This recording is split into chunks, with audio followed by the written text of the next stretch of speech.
وعلى آله وأصحابه أجمعين أما بعد فقد قال الله تبارك وتعالى في القرآن الحكيم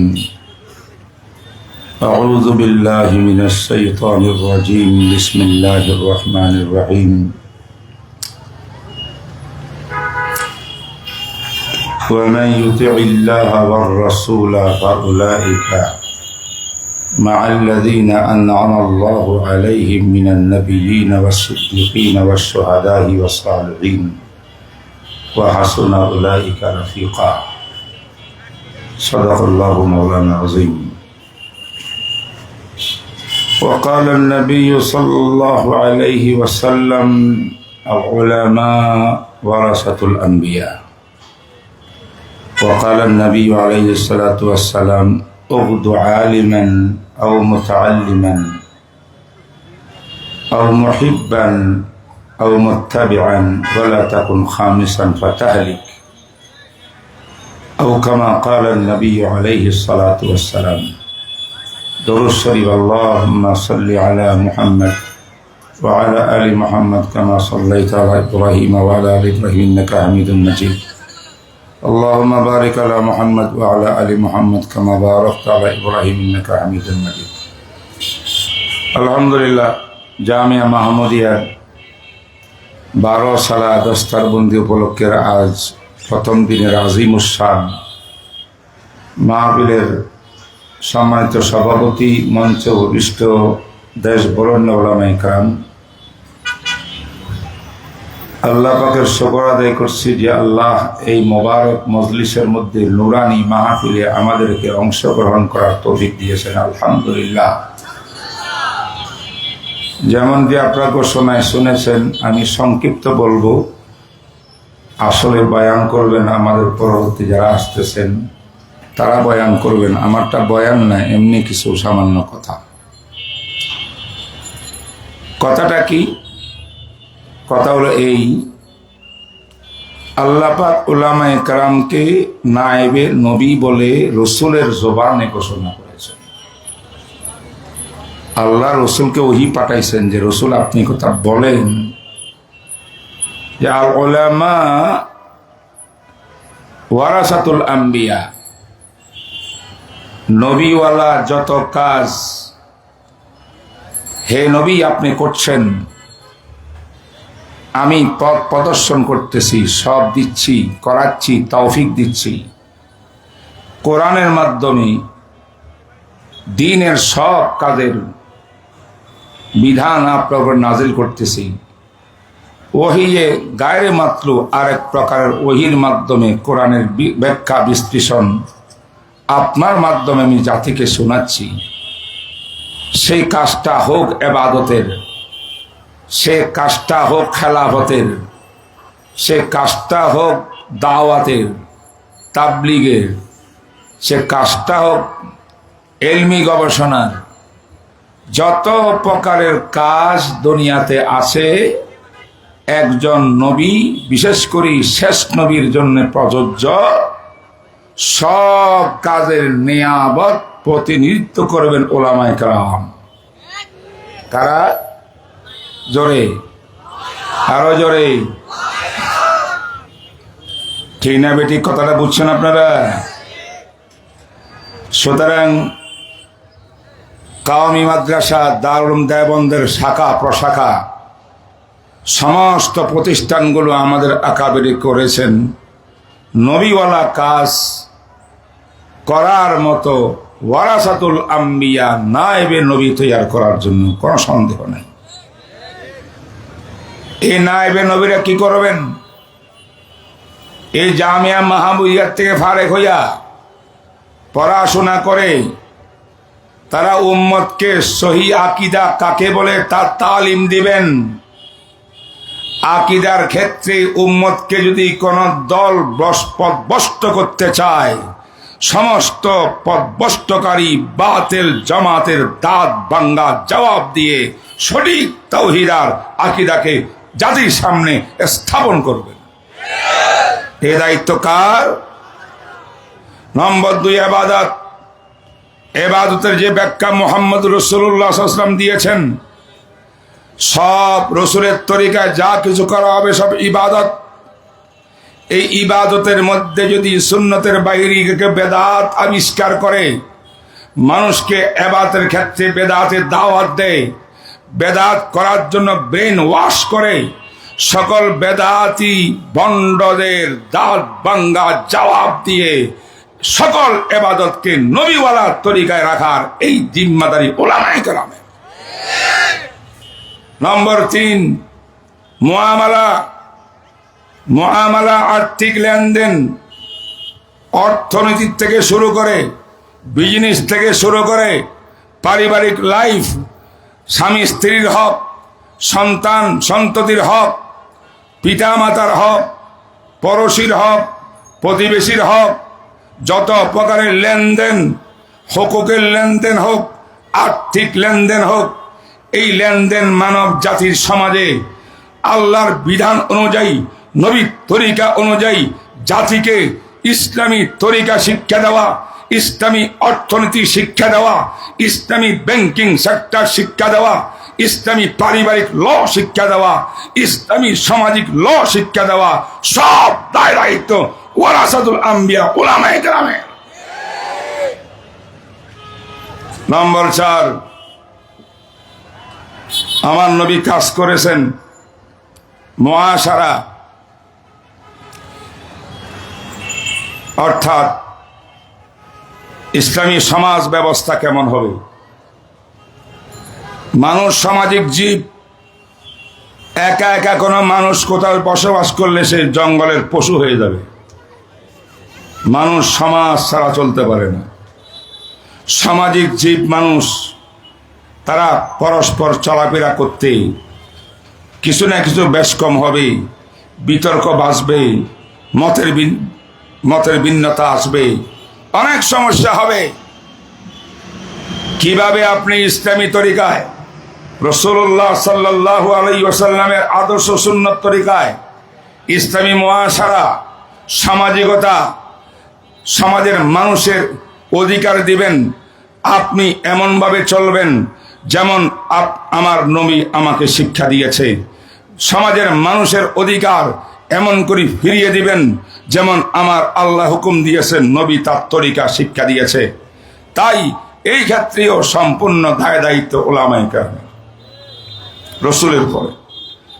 এরপরে আরেকটা বিষয় হলো আখলাক, চরিত্র। আমাদের চরিত্র কেমন হবে? আল্লাহ পাক বলেছেন, নবীজি ইন্নাকা লাআলা খুলুকিন আযীম, শ্রেষ্ঠ চরিত্র দিয়ে আপনাকে আমি রাসূল হিসেবে প্রেরণ করেছি। আপনি যেমন খুলুকে আযীমের অধিকারী, আপনার উম্মত হবে খুলুকে আযীম, খুলুকে আহসান, খুলুকে হাসান। 3 প্রকারের ভালো ভালো তরিকা আছে, স্তর বিন্যাস। কমপক্ষে খুলুকে আযীম যদি হয় ভালো কথা, তা না পারে খুলুকে আহসান, বেহতরিন ভালো চরিত্রের অধিকারী হইতে হবে। তাও না পারলে খুলুকে হাসান, একটু নরমাল তরিকা হইতে হবে। আপনার উম্মত কেউ কাউকে কষ্ট দিবে না, কষ্ট দিবে না, জবানে কষ্ট দিবে না, কলমে কষ্ট দিবে না, মোবাইলে মেসেজ করি মানুষকে কষ্ট দিবে না, মানুষকে গালি দিয়ে কষ্ট দিবে না। এই হলো আমার আখলাক, এই হবে আমাদের চরিত্র। গীবত করবে না, বড় মুরব্বীদের শানে বেয়াদবি করবে না। নিজের সবচেয়ে বেশি বুঝি, মুরব্বীরা বুঝে না। মুরব্বীরা আগের যুগের অল মডেলের মানুষ, তারা কি বুঝে? আজকে আধুনিক যুগ, মোবাইলের যুগ, আমরাই সব বুঝি। মুরব্বীদের পথ গলত, এটা গোমরাহি, আমাদের হক, এমন কিছু বলা, এটাই হলো গোস্তাকি আর বেয়াদবি। মুরব্বীদের আকাবেরের তরিকায়, উলামায়ে দেওবন্দের নকশ কদমে চলিয়া তুমি যদি সত্যিকারের দিনের কাজ করতে পারো, তুমি ওয়ারাসাতুল আম্বিয়া, তুমি দেওবন্দি, তুমি আকাবেরের দেওবন্দের নাম নিলে তোমার পক্ষে শোভা পায়। অবশেষে সব শিক্ষা দিয়ে রাসূল বলছেন দেশ কেমনে চালাবা। ইসলামী রাষ্ট্রনীতি, রাষ্ট্রনীতি কাকে বলে? আজকাল দুনিয়ার মানুষ মনে করে আলেম হুজুরেরা রাষ্ট্রনীতি জানে না, এরা পড়ে নাই, তাদের খবর নাই। সমস্ত হাদিসের কিতাবে, কিতাবুল ইমারাত ফিকহের কিতাবে আমরা পাই পাই করি আমার নবীর আদর্শ পড়েছি। একটা রাষ্ট্র গঠন কেমন করি হয়, প্রশাসক যারা, তাদের দায়িত্ব নাগরিকের উপরে কি, নাগরিকের দায়িত্ব রাষ্ট্রনায়কের প্রতি কি, সব কিছু শরীয়তে ইসলাম, নবীর আদর্শ, হাদিস, ফিকহ সব বিশ্লেষণ করে লেখা আছে। যদি কেউ মনে করো হুজুররা কেন রাজনীতি করবে, তারা কেন রাষ্ট্রনীতির কথা চিন্তা করবে, তারা কেন ক্ষমতায় আসার চিন্তা করবে, তাদের সঙ্গে সম্পর্ক কি, তারা নামাজ পড়বে, রোজা রাখবে, মসজিদে থাকবে, জিকির আজকার করবে, এই তো শেষ। রং কথা, রং কথা। ইসলাম এতিম নয়, ইসলাম মিসকিন নয়, ইসলাম স্বয়ং পূর্ণ মানব জাতির জীবন ব্যবস্থা।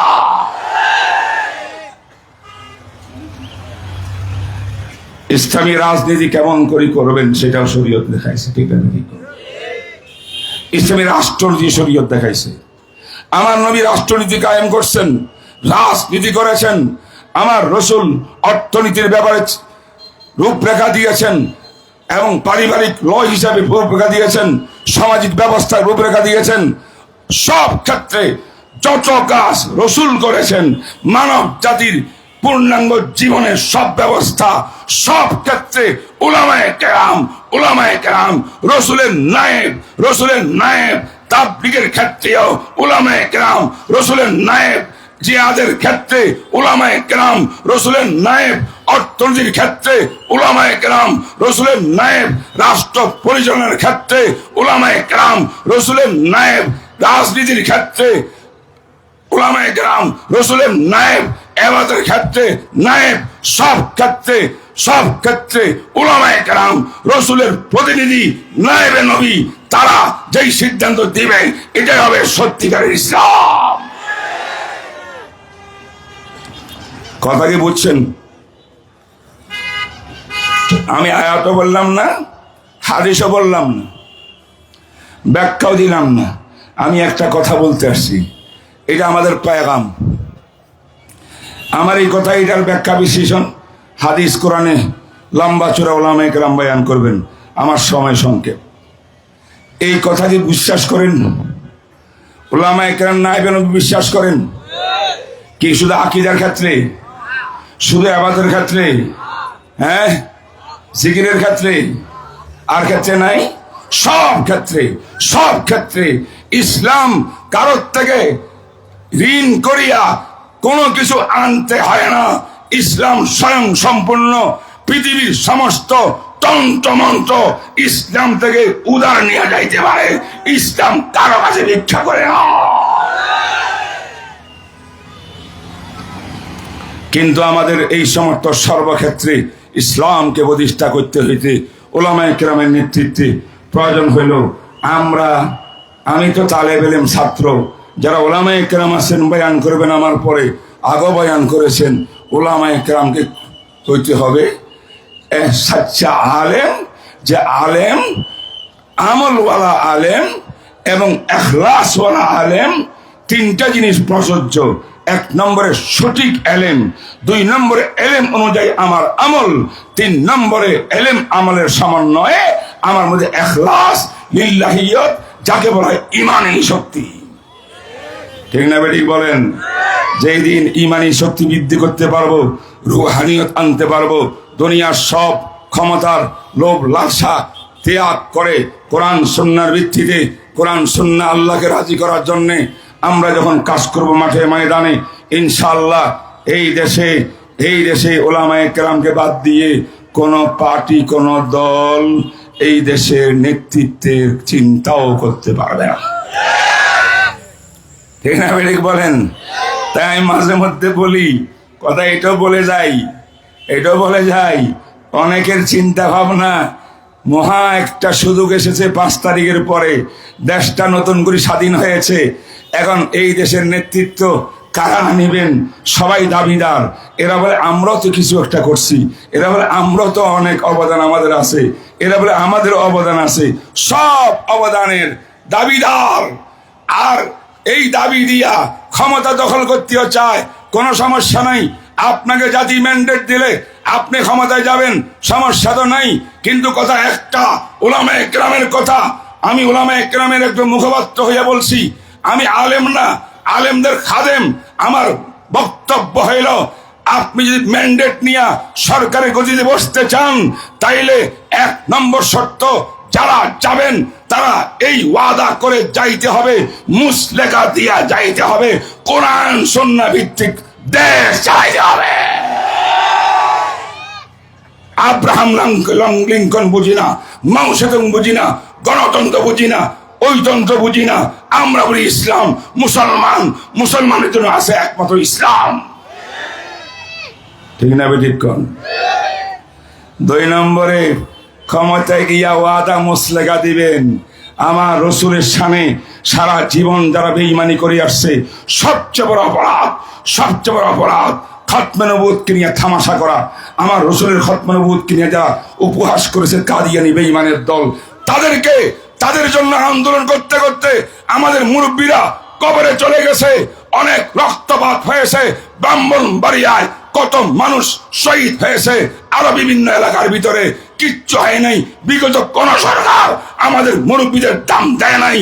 আমরা বলতে চাই, সামনে যারা ম্যান্ডেট নিয়ে সরকার গঠন করবা, 1 নম্বরে পার্লামেন্টে বিল উপস্থাপন করিয়া কাদিয়ানি বেঈমানকে কাফের কাফের বলে সাব্যস্ত করতে হবে।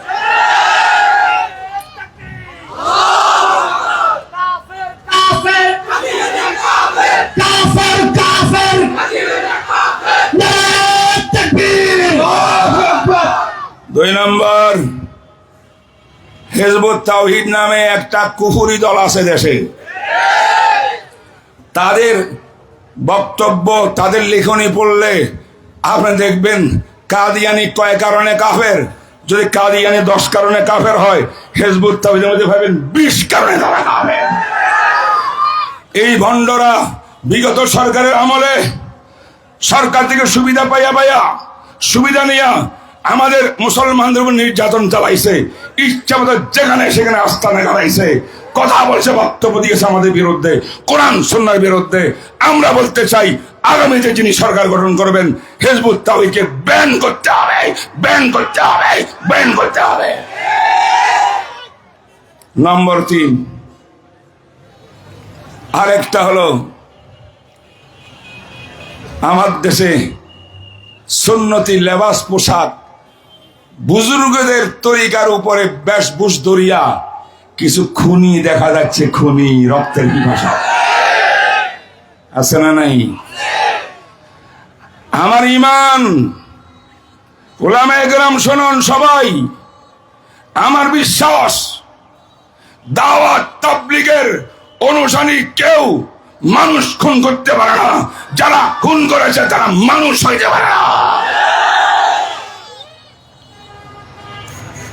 এদেরকে ব্যান করতে হবে, খুনিদের দৃষ্টান্তমূলক শাস্তির চূড়ান্ত ব্যবস্থা করতে হবে। কথাটি নেবে ঠিক বলেন? দাওয়াত তাবলীগ নিয়ে ঝগড়া নাই, দাওয়াত তাবলীগ বড় মুবারক কাজ। ইলিয়াস রহমতুল্লাহ দাওয়াত নিয়ে জীবন দিব আমরা, আসিও আমরা, এতে কোনো দ্বিমত নাই। আমাদের মতানৈক্য, গন্ডগোল, খুনিদের সাথে আমাদের কোনো আপোষ হবে না। রাজি আছেন? নাম্বার 4, আমরা, আমি জানি না স্টেজের মধ্যে বড় বড় রাজনীতিবিদরা আছে, আমি রাজনীতি করি না, জানিও না, তো রাজনীতিবিদকে বলবো, আগামীতে নির্বাচন আসলে আপনারা কে নির্বাচন করবেন, আমরা কি করব জানি না। পজিটিভ নির্বাচন করতে পারবো কিনা সেটা আমাদের ব্যাপারে আমার সাহস একটু কম, কারণ অবস্থা যা দেখা যাচ্ছে, ভালো হক্কানি মুসলমানকে, হক কথা শুননেওয়ালা মানুষের অভাব। যত মানুষ অর্থ ছিড়াই করতে পারে, স্বার্থের লোভ দেখাতে পারে, জাতি সেই দিকে নির্বাচন দিয়ে ভোট দেয়। এটা দুর্ভাগ্য জাতির আমাদের, আমরা বুঝতে পারি না জাতিকে। তাই জানি না আমি পজিটিভ নির্বাচন করতে পারবো না। পজিটিভ নির্বাচন করতে পারি আর না পারি, আমরা নেগেটিভ নির্বাচন করবই করব। নেগেটিভ নির্বাচনকে জানেন? নেগেটিভ নির্বাচন হইল এমন একটা অবস্থান সৃষ্টি করতে হবে, জোয়ার, ক্ষমতায় যারাই যাক যারাই পাশ করুক, উলামায়ে কেরামের পরামর্শ ছাড়া দেশ চালাতে পারবে না। এটাকে আমি আমার ভাষা বলি নেগেটিভ নির্বাচন। কথা বুঝেন না মনে? দোস্ত আহবাব, আল্লাহ আমাকে তৌফিক দান করুক, জামিয়া মাহমুদিয়াকে কবুল করুক। 12 বছর পর্যন্ত যত মুফতি, দাওরা হাদিস ছাত্র এখান থেকে ফারেক হয়েছে, তাদের মাথায় পাগড়ি পরাই দিয়া জাতির সামনে আমরা পেশ করে দিচ্ছি, হে জাতি দেখুন কওমি মাদ্রাসায় কেমন সন্তান তৈয়ার করে। আমরা ওয়ারাসাতুল আম্বিয়া তৈয়ার করি, যে ওয়ারাসাতুল আম্বিয়া নবীর ওয়ারিস। ইনশাআল্লাহ আকীদা, ইবাদত, মুআমালা, মুআশারা, আখলাক, রাজনীতি, রাষ্ট্রনীতি, দাওয়াত, তাবলীগ, জিহাদ সব ক্ষেত্রে আমাদের সন্তানেরা মাঠের ময়দানে আগ্রহী থাকবে ইনশাআল্লাহ। আল্লাহ পাক আমার এই তামান্নাকে কবুল করুন। ওয়া মা